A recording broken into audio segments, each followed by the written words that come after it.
is advised. Hey everyone, welcome back to Board Games Unlocked, and today I'm doing a no-run-through review for the newest expansion to Empires of the North, and that is Egyptian Kings. So, as I said, this is the newest expansion, and like all the other expansions, it comes with two new decks. Hatshepsut, and I have this in front of me just so I can try and get the names correct.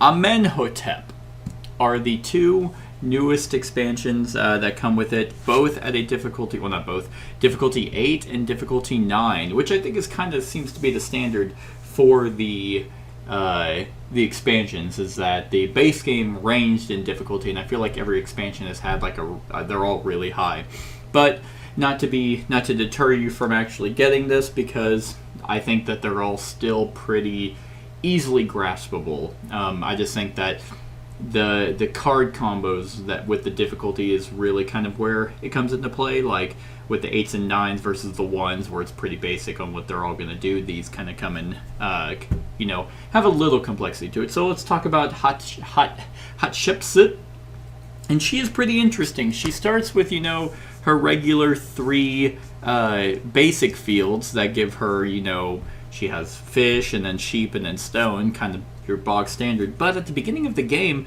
on the back of all of the cards are these soil cards, and there's 2 of them, and they're like 2 of them right here. So there's 2 symbols. There's one that will give you food and one that will give you wood. And whenever you draw your opening hand of 5 and you choose the 3 you want to keep, alright, then you will actually tuck 2 of them underneath. I mean, they had it showing you like that, similar to Imperial Settlers, where you would kind of tuck things, but you could easily just put them underneath so you can actually see the symbols. And what this does is that whenever you harvest from any location that has these tucked underneath, you get those resources. So you can, over time, completely build up to have like one massive harvest. You could then harvest the tilapia of the Nile, and then you would get 2 fish, as well as 3 wood and 2 food. And after you harvest, I mean, you must take from these, then you discard them. That is basically one of her biggest, like the biggest difference from her than everyone else. But I mean, she actually has some pretty interesting cards, similar to the Japanese. Is she wants to put workers onto cards, because then they get some bonuses. So this one, for example, and it's actually the only ones that get bonuses are the ones with an obelisk at its center. So you have things like this with tributary crossing, is you can spend 3 different resources, and if a worker is assigned to this card, you get to draw a card and keep it or attach it to one of your basic fields. And I find that actually pretty interesting, considering the fact that she wants to utilize her workers, so she wants to populate a lot so she can have workers assigned to all of these obelisk cards. I mean, you also have Soil Trader, that spend 1 fish and discard up to 3 soils from any pumpkin to gain 1 point for each discarded soil. If a person is assigned there, you get a gold. That's not bad. So she actually has a lot of ways to quickly generate points by having either people assigned or soil assigned, because with the resource generation of the soil cards, it's going to come in handy, because hey, I'm getting a lot of resources. I'm just going to get rid of them now to be able to get the points that I need. And 3 points is definitely not nothing. Crocodile Chariot, which is super cute, says spend 1 worker and 1 stone to gain 1 axe. If a worker is assigned, you may immediately raid with the gained axe. If you do, gain a point. So kind of ways that you want to raid other players, which is something that I feel, at least when I play, is something that is just never done. Let's see, what else does she have? She has her raw dial.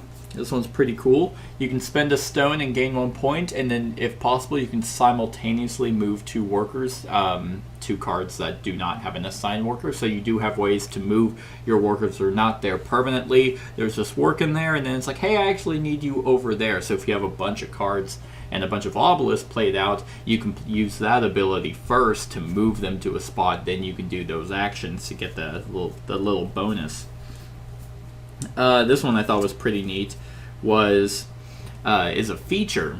So you can spend those to build, and it just tells you up at the top. But infinite wishes as a feature, each time you populate, you gain a point, and then the building bonuses, you may assign one spent worker. And what's also cool is that she utilizes her spent workers, so they're never truly gone. You could use them to do actions that you may need to, and then you can do these cards to actually spend them, like pull them back and assign them to somewhere to where they're going to give you an extra bonus. But the reason why I like this one is in the art you actually see Iron Man's helmet. I don't know why Iron Man, but he's there. I guess that kid wished to be Iron Man. So yeah, I mean, she is huge on harvesting and populating. Those seem to be the two big ones. Not a lot of cards in here that are really meant for sailing. In fact, yeah, there are a few that say sail to build or sail to play, but really not a whole lot that are actually in this deck. In fact, I think I just saw the one that lets you sail to play. The rest are all about harvesting to build. I mean, you even have Overflowing Nile, like a basic field upgrade that gives you some variety. If you are really honing in on one type of resource, you can do this. That gives you either an addition, like the Palm Valley, you can put Overflowing Nile to get you 3 stone, or you'll get your 2 stone and at least a fish or a sheep. Yeah, I mean, she is extremely good. Like, I mean, Hump Day, which is obviously about camels, which I guess, yeah. I mean, that's what I'd go with the camels. But you can spend 1 person and 1 sheep to draw 2 cards and attach them to 2 different places. And if a worker is assigned, then you gain 1 additional card. So lots of ways to draw cards, lots of ways to, because that's at the beginning. Whenever you draw during the lookout phase, like whenever you draw your 5 and decide which ones to keep, whichever one you don't keep, you get to assign one of them to a basic field. So you're constantly generating, and I think that the balance of this one is really good, considering that there are multiple ways for you to play cards underneath. And then multiple ways for you to gain resources. And with those resources, like, you either want to populate so you can get all the benefits of your obelisk cards, or you want to spend those resources to, get a ton of victory points. Like whenever we just last played, she was constantly in the lead because of just the generation of resources. So she's pretty good. Difficulty level 8, I would assume, is because of, I mean, it can be a slow build if you want to get that really big, like harvest step. Like, hey, I'm going to harvest now, and boom, that's going to be 10 resources, which is something you can do, but you do have to build up for it, or get a pretty good combination of cards that allow you to draw and assign them to places. So on a scale of 1 to 10, I would say for me, she's about a 7. Like, she is still really good, but like she's just good for resource generation, and that's not my personal play style. I like a lot of combos using cards to do stuff with other cards, or using cards that are going to give me the resources to play on other cards to get some really cool victory points. But yeah, other than that, she's extremely solid, very consistent deck. So that is Hatshepsut. All right, now let's talk about Amenhotep. Amenhotep. Why does that sound like it's just completely disjointed? Well, anyway, he starts with 4 basic fields. 3 of them are going to be for his resources, and then another one is so he can spend a worker to assign 1 resource, because Amenhotep, which is difficulty 9, a lot of his cards have a sustain ability on them, meaning that they will go away if you do not spend the resource to actually keep them around. Now, and there's a lot of ways that you are able to sustain, that being one of them. But it's because he has a lot of things that actually go on with that. Not only do you have the sustain icon, you also have a lot of boost icons on them. So, like for example, you can explore to gain a boat. You can harvest to gain those resources. Or you can build them out in general, like this devoted followers. You need to spend a food to sustain it, or you can spend a food and a rock to build it, or you can harvest to boost it and gain additional resources. But this one in particular has an action that says spend 1 worker and 1 sheep to gain 1 point for each action tile with your clan action pawn on it. Then you move all your action pawns to one single side. So he has a lot of ways to gather victory points as well, that being one of them. The other ones are basically about spending resources that you can't normally get, hence the boost icons. Like, so for example, you have the Horus Temple Guards that once say construct to assign 1 resource from the general supply. So if you don't have like a sheep in your supply, you can actually just construct to then take 1 and put it on. But yeah, this one is spend 1 rock to gain 1 point, or spend 1 wood to gain 2 points. And he does not generate wood very easily. A lot of them are going to be coming from either pillaging the islands or actually, getting the boosts off of these cards. Now, he also has this card, which is Alien Technology. And it's an instant, and you spend 1 wood and 1 sheep to either gain the special clan pawn, or if you already have it, gain 3 points. Now, the special clan pawn is just a single white, token, not really token, but yeah, wooden token, that acts as a 3rd clan pawn. So he actually has 3 clan pawns that you can use to do the various actions that are available. And that's what makes the one card really good, because you are able to actually, this one, you can use it to gain 3 points by having all 3 of those out on the action tiles, I guess is what they're called. So yeah, he becomes very interesting. Another good card for him is, there's 1, and so he has 3. So this one, to sustain it, you need a sheep. To build it, you need a wood. But you can populate to gain a gold and a fish, or as an action, you can spend 3 of the same resources to get 3 points, or you can spend a rock, sheep, and wood to gain 3 points and draw a card. So you might be wondering why he's difficulty 9 if you have all these options available to you, and it's because he doesn't have a lot of ways to generate resources, but he has a lot of ways to spend them, so you have to kind of keep that in balance. You spend some whole turn, some whole round just generating the resources to use for the next round to spend them all. So in the 2-player game I played with these two, is while was it Hatshepsut, she had consistent ways of getting points, so she'd continue to go, and then he would just leap up, like, 3 points, 3 points, 3 points, and it's like, yeah, she gained 9 in 1 turn, and it's, or she's at 10, and then he's just like, okay, now I'm at 9, now I'm behind you. But he is also big on sailing, so he has 3 ships available. 2 of them are in your actual reserve, and then 1 is off to the side that you can spend actions to get, like the denial. You can harvest to gain 1 of the boats, but also this one allows you to get card generation. Spend 1 to explore, or spend 1 wood to explore and draw an additional card. So he does a lot of card generation as well, which I really like. But another thing about sailing that makes him useful, and also if other people are sailing, is the Felucca Fleet card. It's an instant, you harvest to play it, but you can gain a fish, which is useful just to have additional resources, or a point for every ship that's on the expedition board up to a max of 3. So it doesn't even have to be your ships, just any ships out there. Let's see, there's another one that I really liked in his deck. Let's see, where was it?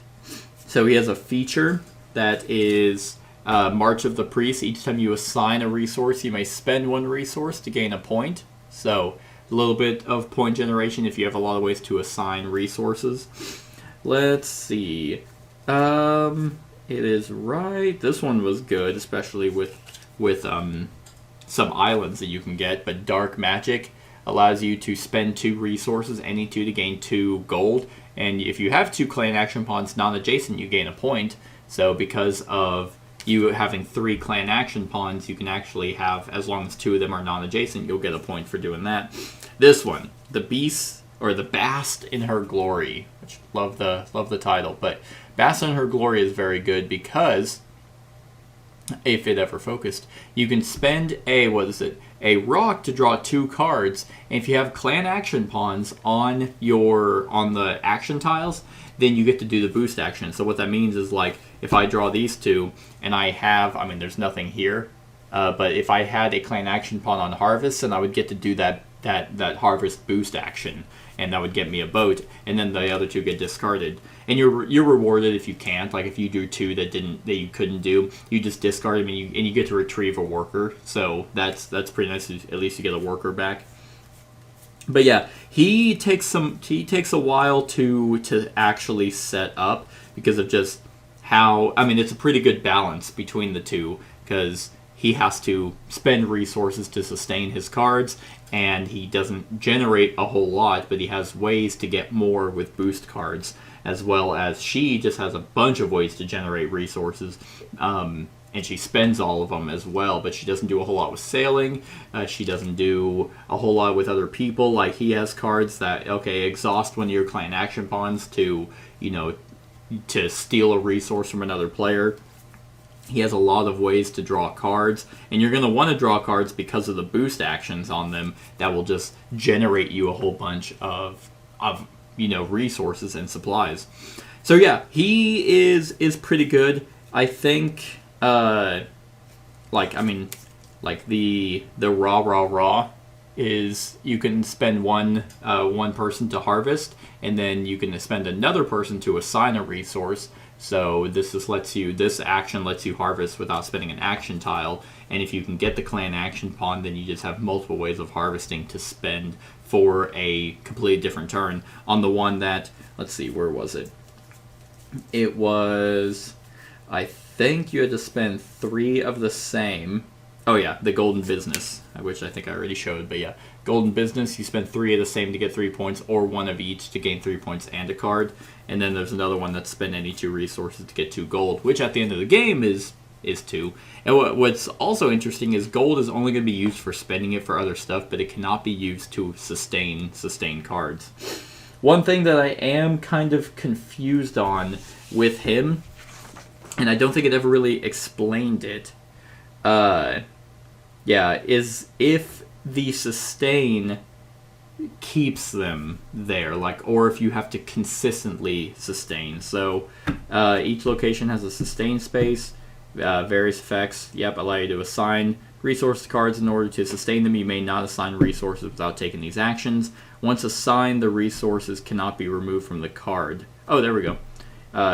Gold may never be assigned. So it looks like that if you don't spend cards to actually assign the resources, you can't do that at the end of the game, which is just how a lot of cards work with assigning. It's funny because my favorite faction in this game is the bankers, and they're all about generating points with having stuff assigned to them. So I really like that mechanic because it's a slow build, but you towards the end of the game, because like when we last played with these 2, Cat was consistently moving up, and I'm like, all right, it's 10-0, and then I'd get it all set up, and I'd be like, all right, now it's 11-10. Like, I would jump up that much, and that's my favorite way of scoring, is kind of end game. Boom, here's a ton of points.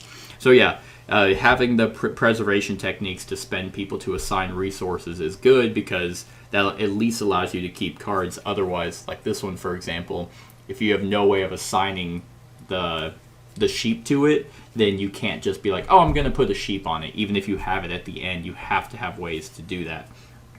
So I like him a lot more than I liked her. She's not bad by any means. It's just kind of a personal preference of playing this game, because I feel like with Empires of the North, the factions all seem kind of, I don't really want to say one note, but because that's kind of how Imperial Settlers just feels in general. The reason Imperial Settlers was kind of more diverse was because you had the deck building. Here you don't. Here's their faction. This is what they do. But I really like the way they're going with the uniqueness. So, cards face down. The cool the 3 clan actions, as well as the sustaining and keeping cards around, otherwise they go away. The multiple boost icons he worked out. I think I'm still going to give him an 8 though. Like, he is still fun, but he kind of feels like the difficulty 9 that you would expect, is that you're sitting there and you're like, wait, what? Because of the why do all these have boost icons? And you're gonna want to be able to generate a bunch of resources to even get victory points, while you're also trying to move them onto cards to sustain them. So similar theme here is she wants to put workers on cards to get a better effect, whereas he wants to put resources on cards to keep them around. They mentioned something in his description, I think it was like, once you're able to control time, the moments are yours to let meander or fade. I guess I don't know where they got time controlling in this. That totally threw me off here, because I guess the resources are, once they're there, it's like great, but yeah, I don't really know where that was coming from. But yeah, so 8 out of 10 for the Amenhotep, and then 7 out of 10 for Hatshepsut. And, I guess that would average out to be a 7.5, for the Egyptian kings. Like, so far, they have not released a faction that I'm just like, wow, this is really bad. So yeah, Portal Games, keep it coming. And if they're going to keep it coming, they got to figure out do a big box for Empires of the North, because I have no more room with the insert that they built. So either it's going to come down to me just bagging these up if they keep doing expansions. Because I know they got more. Like, they got more. They could easily do Atlanteans. They could do Amazons. They can do... basically all the ones they've done for Imperial Settlers, and more if they want to keep this game going. But yeah, so that's my thoughts on the Egyptian Kings expansion for Empires of the North. Let me know what you think of these factions in the comments below. Other than that, like, comment, share, and subscribe, and have a wonderful whatever time of day it is for you. Hey everyone, thank you for watching, and I really hope that you enjoyed the video. If you would like to see more of my content, go ahead and click that subscribe button and the bell to be notified whenever I upload any new content. If you feel like supporting the channel, you can go ahead and click that Patreon link to be taken to my Patreon, and any help is truly appreciated. Other than that, stick around for any other run-throughs or reviews or cool top 10s or whatever I feel like putting on. Other than that, like, comment, share, and subscribe, and have a wonderful whatever time of day it is for you.